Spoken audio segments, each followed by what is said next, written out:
Guten Tag YouTubers, you're watching The Bearded Nerd, and today I'm going to review one of my favorite classic NES games, Contra.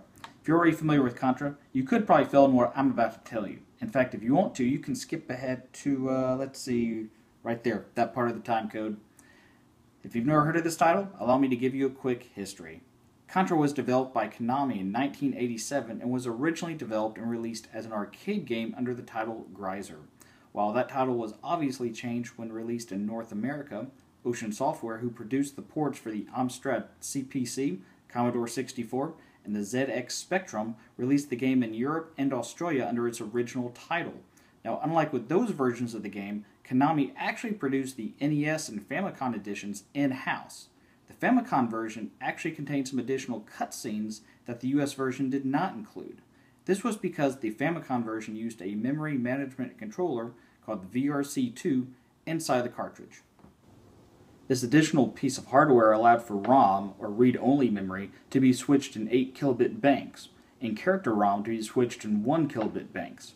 The North American version used what is known as unROM, which worked by utilizing 2 discrete logic chips and dividing the space into 2 16 kilobit banks.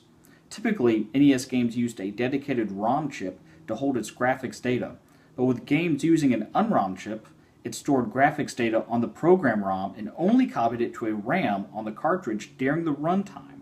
So what does all that mean? Well, other than the fact I failed to mention that RAM is read access memory, ROM is simply storage that does not require a constant power source to retain the information stored on it, but RAM, however, does require a constant power source to retain its information. So with ROM, you can turn it off and everything's fine, but if you disable power to RAM, you can kiss that information goodbye. If I made you even more confused, my apologies. You can now see why I insisted on those already familiar with electronics or computer hardware to just skip ahead to the fun part. Moving on, almost to the fun part. Contra is also one of the first games that included a cheat code that would give you 30 lives instead of the standard 3. And if you're anything like me, you needed those 30 extra lives. Hey, I never said I was any good at actually playing the game. Do you know the code? You've probably already seen it on some kid's t-shirt and never realized it. Up, up, down, down, left, right, BA, BA, start. How did this code come about? Who put it in there? And why am I asking so many questions? The answer to the first two lies in a man named Kazuhisa Hashimoto. In 1985, Hashimoto was developing a home port for the game Gradius, which was a scrolling shooter game much like Life Force, both of which were also made by Konami. No, Konami is not paying me to do this video, although if someone at Konami wanted to send me a check, my mailing address is... Sorry about that. So while playing through Gradius and testing, Hashimoto realized the game was much more difficult than he cared for, and so he created a cheat code for himself, so he could finish testing the game much faster. And after he was done, he of course remembered to remove the code before shipping it out to the rest of the world. Oh wait, that's right, he forgot to remove the cheat code and players soon discovered it. For Contra, Konami deliberately inserted it, so the next time you hear up, up, down, down, left, right, BA, BA, start, you'll know why. Or select start if you're using 2 players, which is also one of the aspects that made the game so appealing. It allows 2 players to simultaneously play together.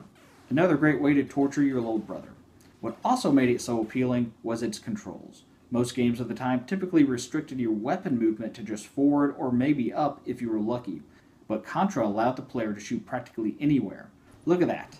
I'm shooting up and to the left, up and to the right, down and to the left, down and to the right, back and to the left. You get the point. You can shoot anywhere. Alright, now the fun part. Let's play some Contra. So this is going to be a complete walkthrough of the game. I did put in the cheat code, the up, up, down, down, left, right, BA, BA, start. So as you see, I have 30 lives, and I'm going to lose quite a few because while I can win the game, so can about 50 million other people. It's really not that complicated. In fact, the entire game can be completed in about 15 or 20 minutes if you're good. I take about 20, and I'm not even that good. But one of the things I really liked about the game, other than just the I guess the controls for the weapons, is the fact you get different weapons. And you got right there was I guess a flame. We always called it fire, but I think it's technically called flame. I can't even really tell what it was as a kid. I didn't really get it much because it kind of goes slow. and it doesn't, every weapon kills them. There's no weapon that, doesn't kill them, which is good. That right there is the spread. That's probably my favorite one. That was the one I kind of go for all the time. There is a laser, which I think a lot of people really like, but I kind of prefer the spread because I can, hit more people that way. Well, with most stages, you get kind of a boss. And on a lot of these, you get sort of like an entrance to the next stage. So as you can see, you're just taking out some basic cannons. It's really not complicated, and with 2-player, it's even quicker. But at the end of the stage, instead of some, sometimes you get a giant alien or a monster. I don't know all the names are, if they even have names. However, it varies, such as the end of the first one, you get that little door. The end of the second one right here, which is one of the unique levels, because a lot of the game's side-scrolling, but you get 2 levels that are like this, where you get kind of their viewpoint with them in the front. And at the end of this one, you fight kind of a giant eyeball, which with the spread is pretty easy. The objective of the bases here is you're supposed to knock out those little blue rings, and I think in the second base they're red, but the idea is that's how you open up the door, is by hitting those things so many times. And so the enemies just keep coming at you left and right. They got those little gun turrets at different places. Each one's a different setup, but it's not randomized, so it's the same thing every time.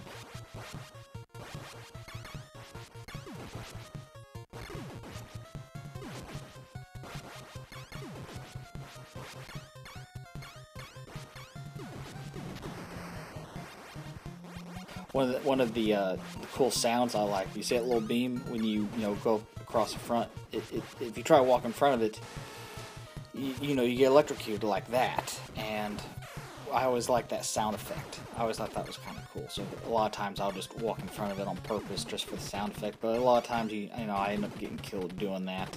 Hence why I need the 30 lives.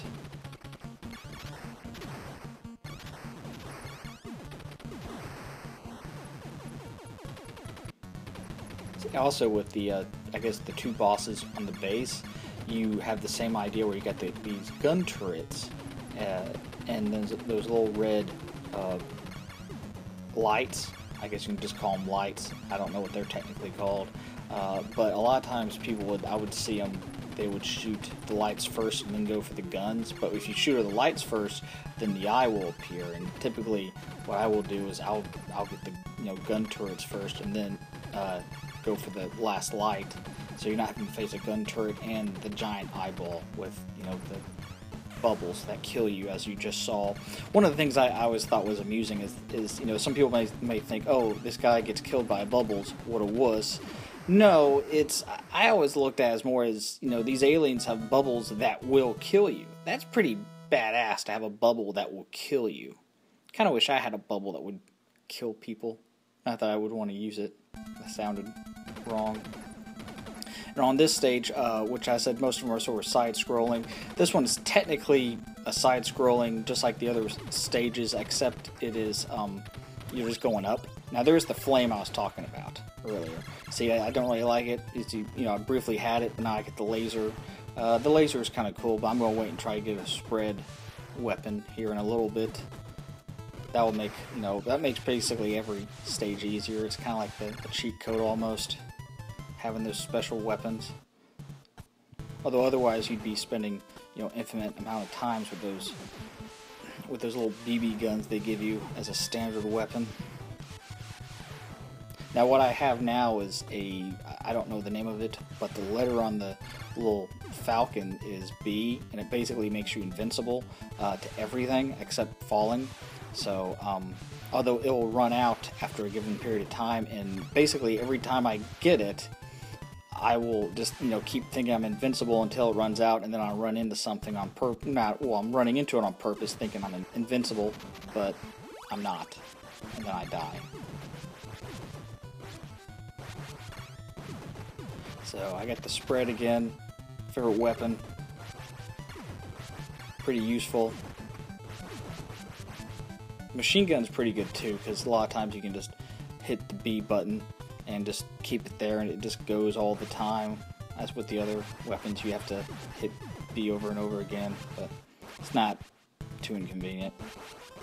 Otherwise, I wouldn't play. Now this boss right here has got 2 arms that are shooting, of course, deadly bubbles at you, which you just heard my rant about bubbles a couple of minutes ago at the end of the last base. But at the end of this, you go into, I guess, what's the second and final, I guess, technical base. You got base 1 and 2. The alien lair at the end doesn't really count as a base, and nor does it look like one. It's got probably the coolest music of the game, and the coolest villain too. If you haven't seen it, I'll not spoil it for you. Even with the 30-year rule or whatever people want to say, it's been 30 years. You can tell them, nah.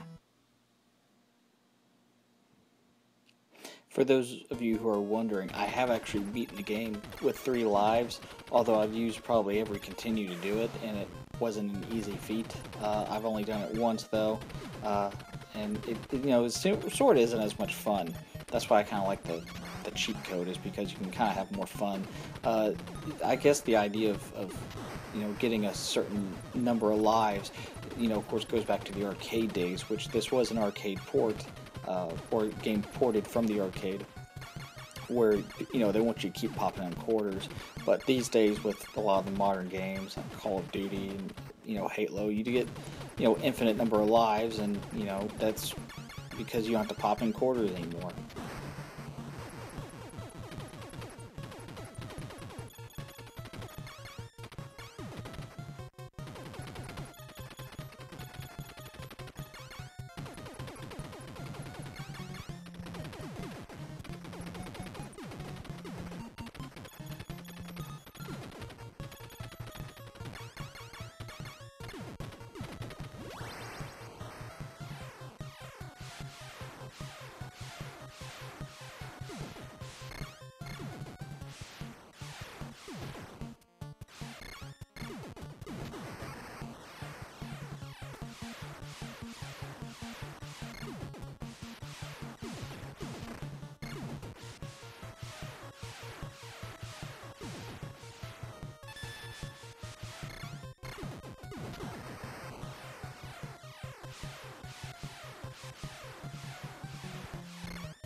Now, the big boss for this level is going to be a couple of heads that sort of spread apart, if that makes sense, because you haven't seen them yet. And I always did hate those little guys with the guns. The little blue ones that just jump, they're not as harmful, but the ones with the guns are sort of inconvenient because they'll shoot you anywhere. And those are the 2 heads. You can only shoot them when the heads are together, and of course, like every other enemy, they're killing you with bubbles. I don't know if they had a fascination with bubbles or what. It was the 80s.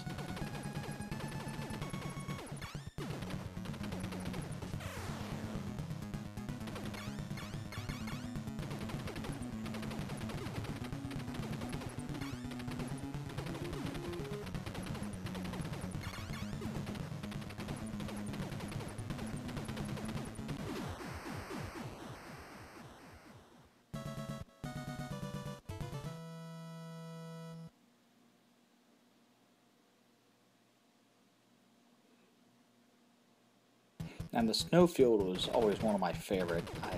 It was a little more challenging than the other stages. And you got those little things coming in the back trying to get you, which you have to time it out, as well as enemies coming from the back.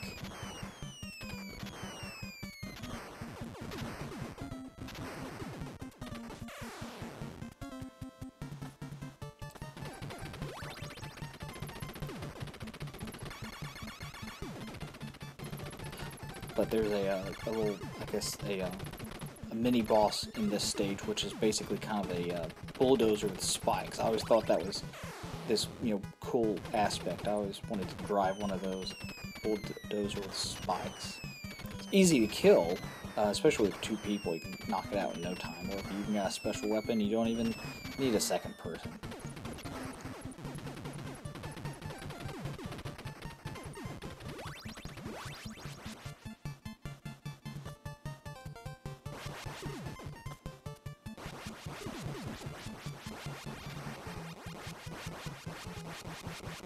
There it is, the bulldozer with spikes, or whatever you want to call it.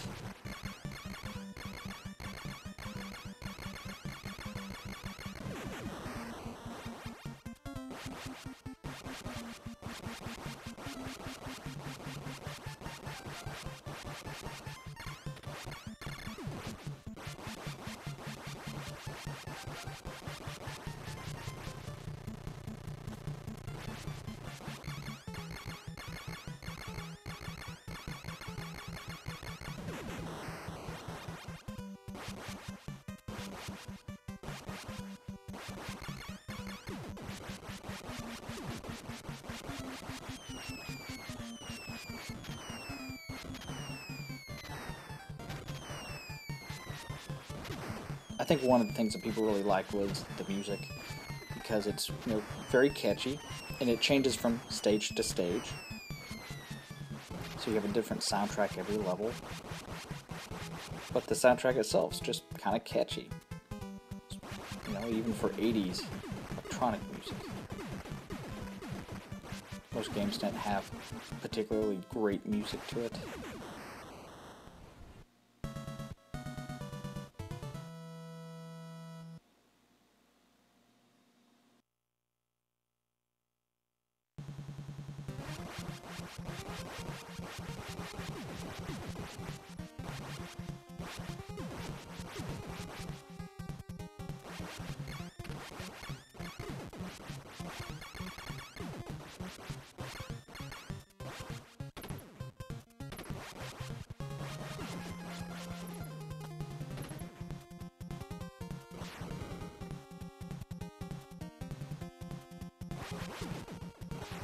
Now the thing with the lasers is it's not necessarily timing. Some of them are timed to do the same thing. Others are they show up when you get there. These, for instance, here are timed, while a lot of the others will just sort of trigger whenever you show up.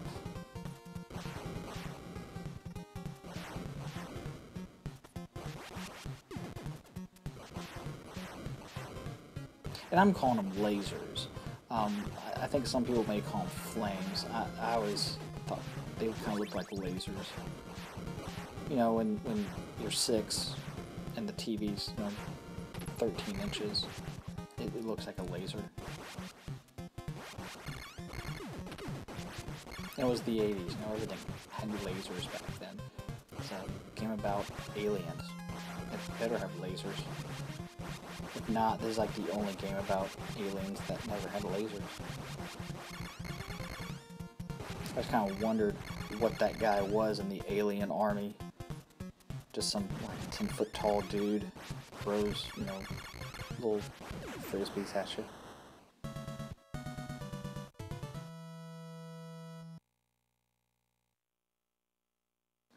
The hangar stage, I think, is kind of cool.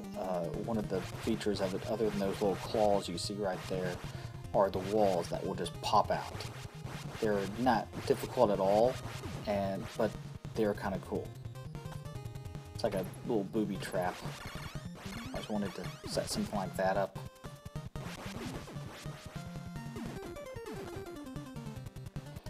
They really, like I said, they're obviously not difficult. They just kind of take a few seconds to knock down, and sometimes they even provide, coverage for when those little guys are shooting at you.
The entrance to the alien lair right here is also kind of simple if you have a weapon, but I think if you just had your little pellet gun, like they give you when you, as a standard weapon, it does take a bit longer, and those little purple guns on the bottom sure take you out. Now the alien lair is kind of cool. It really resembles the xenomorph alien from Alien, the little thing that popped out of their stomach. One of my favorite movies. A lot of influences from 80s films, obviously, with Commando and Aliens.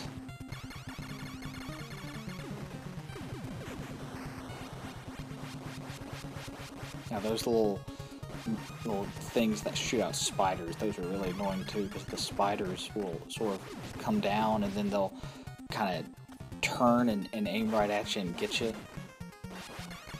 Kind of a pain in the ass.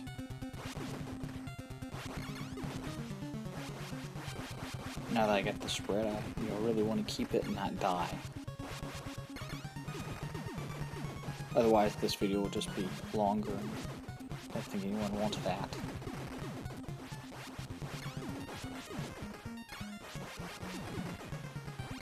Now this is the big boss at the end. I don't want to give you spoilers earlier, but it's basically just a giant heart.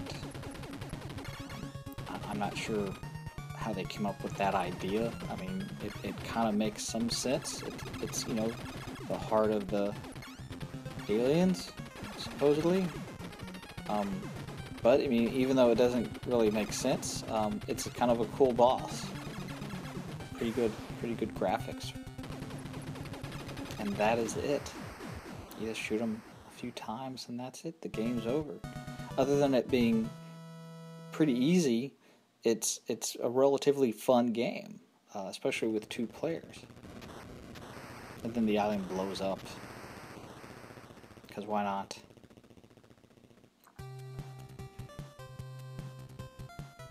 The end scene. At least they spelled all the words right. A few games didn't spell words right. I just find that amusing. Although they're all from Japan and have to translate it, so can't really blame them.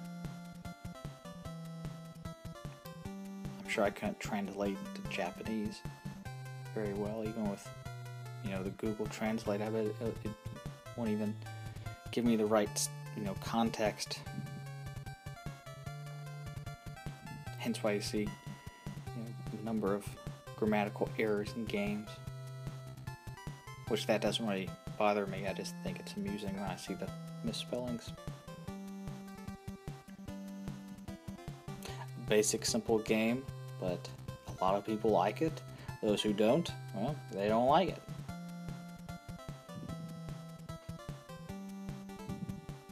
I found the sequels to be a bit more difficult, even with the Super C, which had the same code but only gave you 10 lives, and that just wasn't enough because it was a more difficult game, which I enjoyed more. However, I never really completed it. But still a very fun game. Contra did have a number of sequels, starting with Super C in 1988. I'm not going to go through all of them, but when the NES released their port versions in Europe and Australia, the game not only got a new name, other than Contra, but new heroes and enemies as well. Robotactor replaced the killer aliens with evil robots, and the main characters of Bill and Lance to that of RD-008 and RC-011. This was because the German Federal Department for Media Harmful to Young Persons, which is the actual name of that department. Actually, that is the actual name of that department. But my German is only at, how do you put it? Guten Tag, YouTubers, only at an elementary level. Anyway, the Bundesvorstelle für Jugendgefährdende Medien deemed the game too violent for children due to the content glorifying war and hence banned the sale, distribution, and advertisement of Contra. I tell you, when the Germans think something is too violent, it makes me just want to play it even more. Well, that is it for this episode of The Bearded Nerd. Thanks for watching. Click the subscribe button if you want to keep up with future videos, and feel free to write hateful comments below. See you next time.